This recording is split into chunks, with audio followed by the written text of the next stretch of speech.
Hey everyone, welcome back to my channel Mou's world. আজকে কোনো blog নয়, আজকে জাস্ট একটা নর্মাল সিম্পল ইজি একটা রেসিপি তোমাদের সাথে শেয়ার করব। এটা যে শীতকালীন একটা খাবার বা গরমকালেও খাওয়া যায়, কারণ ফুলকপিটা আমরা শীতকালেই বেশি খাই।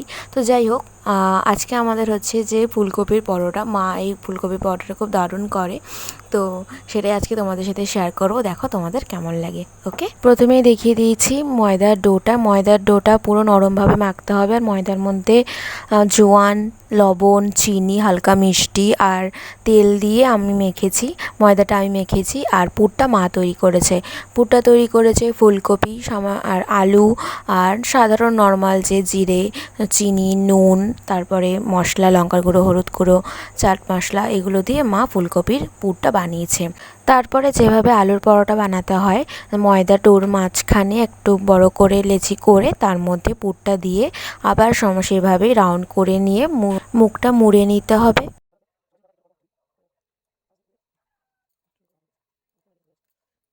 এভাবেই একে একে সবকটা পুর দিয়ে তৈরি হয়ে গেছে। এবার পালা হচ্ছে ভাজার। এখানে সব কিছু মাই করছে, আমি শুধু ক্যামেরা ধরে রয়েছি। দেখো কি সুন্দর ফুলে উঠেছে। আমার মা পরোটা খুব সুন্দর করে, সাদা সাদা, পুরো দোকান স্টাইলে, রেস্টুরেন্ট স্টাইলে। তো আমাদের তো ভীষণ ভালো লাগে খেতে। পরোটা, লুচি, রুটি না ফুলে ভালো লাগে না। আর এখানে সব কটা পরোটা ফুলেছে আর ভীষণ টেস্টি হয়েছিল।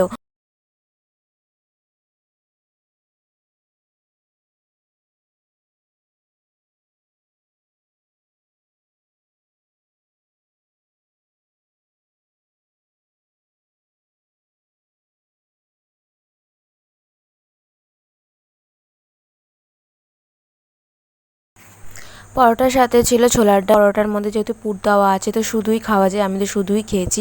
ছোলার ডালটা তো জাস্ট ছিল, তো কিন্তু ছোলার ডালটা ভালো হয়েছিল খেতে, কিন্তু ছোলার ডালের তুলনায় পরোটাটা খুব ভালো হয়েছিল।